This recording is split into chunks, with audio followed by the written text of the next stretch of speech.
Hello and welcome to the Calmcast, a time to feel calm and think clearly. I'm Claire Downham, the Queen of Calm, a transformational life coach. I was a burnt out head teacher who finally made the journey to calm after years of trying, and I want to prevent you from having to do the same. The Calmcast is a series of short explorations, gently guiding you back to your natural state, which is calm and clarity. Just listen like you would listen to music, with an open mind and curiosity. There's nothing else to do. Now let's relax into today's episode. So today, a question to ponder, and that is, do you need to carve out time for mental well-being activities? And not so long ago, I would have said, yes, you absolutely do. It's fundamental. Why wouldn't you carve out time for your mental well-being activities? I felt like it was a must do, a have to do. With the sense I felt at the time that I would not be okay if I didn't do that. If I didn't carve out time for mental well-being activities, that somehow I would dissolve into a heap on the ground, possibly not get up from it ever. I really did think that that was something that I had to do to be okay. So the kind of things that I did were many and varied, but there were some habitual things that I felt I needed to do every day. So I would meditate every day. I would do a gratitude journal every day, affirmations every day. Used to stand and stare at my vision board every day. And then on top of that, there was all the extra work I was doing on myself, reading all the self-development books that I read, and particularly the ones about habits. I got really into productivity was my thing I was trying to fix about myself. So I really got into those kind of books and things. And then there was the deep diving stuff. So, as well as, my habitual stuff probably took about an hour a day, at least, sometimes more. And then on top of that, the deep dive stuff was, extra hours each week or each month in terms of therapy. So I was carving out a lot of time. I was a really busy girl trying to fit all this stuff into my already busy life as I tried to grow a business. And actually, when I look back, even before the burnout, I was trying to do these things, trying to get them in and feeling bad when I didn't fit them in.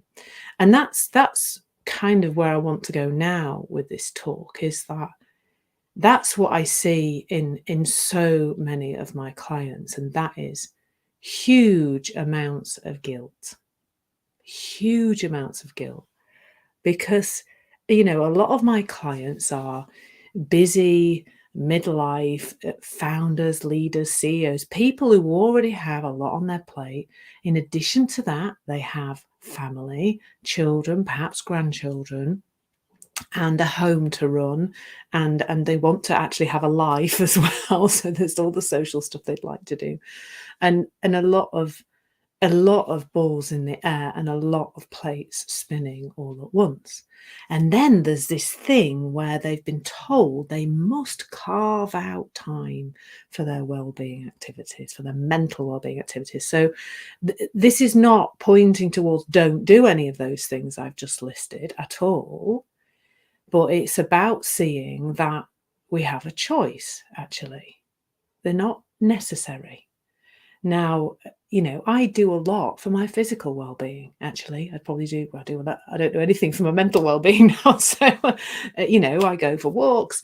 I do some exercise. I've already done some exercise this morning. I go for longer walks of the weekend. I try to be physically active as much as possible. I'm cruising towards 52 at a rate of knots, and I want my body to be a place where I can, I can inhabit for as long as possible. That I want to be on this planet as long as I possibly can, and as healthy as I possibly can. So this really is about mental well-being activities. So you might be thinking, well, I've been told by all these people who know what they're doing, apparently, who are experts apparently, who have told me that I'm supposed to be doing these things. I was, hands up, sorry folks, I was one of those people. I used to do a workshop called Stress to Success Habits, and I would go in and teach this workshop to already very busy people, who were already quite stressed. The reason they'd signed up for the workshop was that they, they felt stressed and they didn't feel successful. And I would give them a list of things and all the science-backed blah de blah to guide them towards doing all these different wellbeing activities. And I look back now and I think I'm so sorry, folks, because I think those poor people possibly walked out of that workshop feeling more stressed and more overwhelmed because they already had a lot on their plate. And then this woman, Claire, came in. She's an expert. She told us we need to do all these other things as well. So that's what I see in my clients, a lot of guilt, a lot of should be. And that is a word to watch out for. It's a very, it's a word. It's the meaning I'm giving it. But for many people, that's a very loaded word. If you think you should be doing something, that is, that can be a stick to beat yourself up with often. So what's the alternative? So for me, the change started to happen when as I have gained a deeper and deeper understanding of what's going on in my mental system, in my psychological system, that I now just know when I'm going off kilter, and I kind of know intuitively what to do about that, and I know that because a feeling is an indication of our state of mind. So over a period of time, I've got clearer and clearer about that being the case, that, I still have some things, my fiance being one of them sometimes, where I think my feelings are coming from outside of me. But a lot of things now I know they're not. I know that feeling is an internally generated, not a sign there's anything wrong with me, but that just in that moment, my thinking's gone awry. And the longer I stay in this conversation, I'll talk about that in a moment, the deeper my my deep embodied understanding of this is getting deeper and deeper.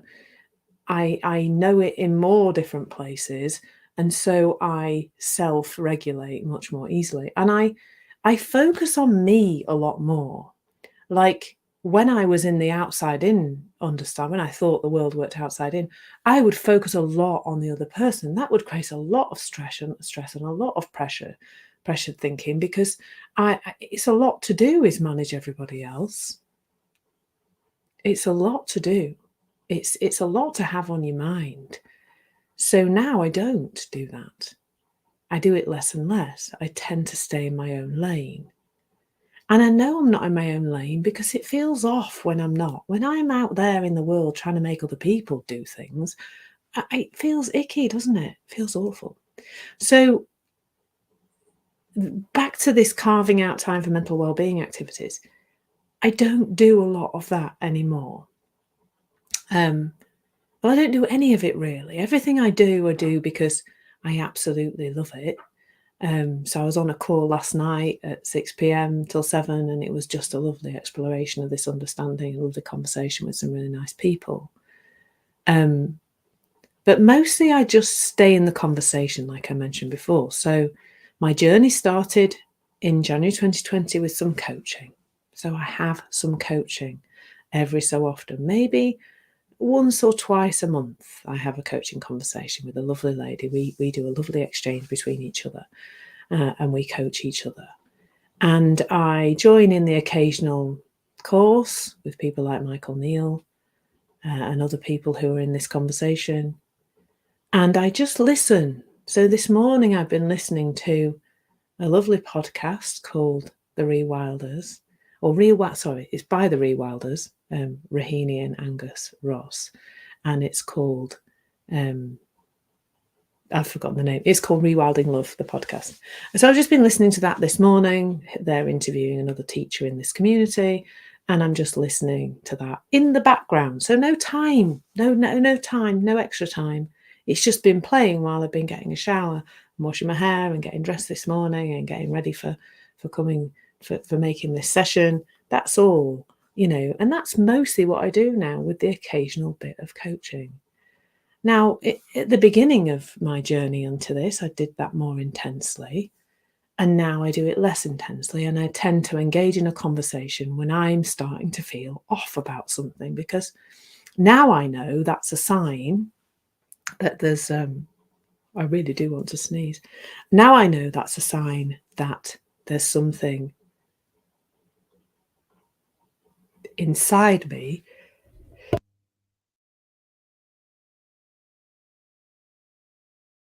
Luckily, I have a wonderfully mutable mic where I could sneeze. Now I know that's something inside me. I know that the focus is on trying to be helped, to be guided, to see where I'm believing something isn't thought created, and that is helped by a coaching conversation. So once you have an understanding about how something works, you just have to do less about it. It's like driving. When you're learning to drive, there's a lot to think about, isn't there? Once you can drive, you drive without thinking about it. There's a lot less to think about. You can really focus on keeping yourself safe on the crazy roads out there, can't you? And, the other example is children learning about gravity. They don't understand it. They practice throwing and dropping things. And then as an adult, you and I know that if I've got something in my hand, I have to put it down carefully, because otherwise it will drop to the ground. So that's all that's happened really over time. So the answer to the question, do you need to carve out time for mental wellbeing activities? I would say these days, for me, that's a no. Because once you understand how something works, you're not cocking it up quite so much. So you don't need to be going around trying to fix it with mental wellbeing activities. I don't do anything like that anymore, and I've never felt better. I wish that for you too. I really do. Lots of love, and enjoy your day. Thank you so much for listening. There's nothing to do now but bring some awareness to how this is working out in your life. Listen regularly to experience longer and longer periods of calm. This has been the Calmcast with Claire Downham, Queen of Calm. Take care and keep listening.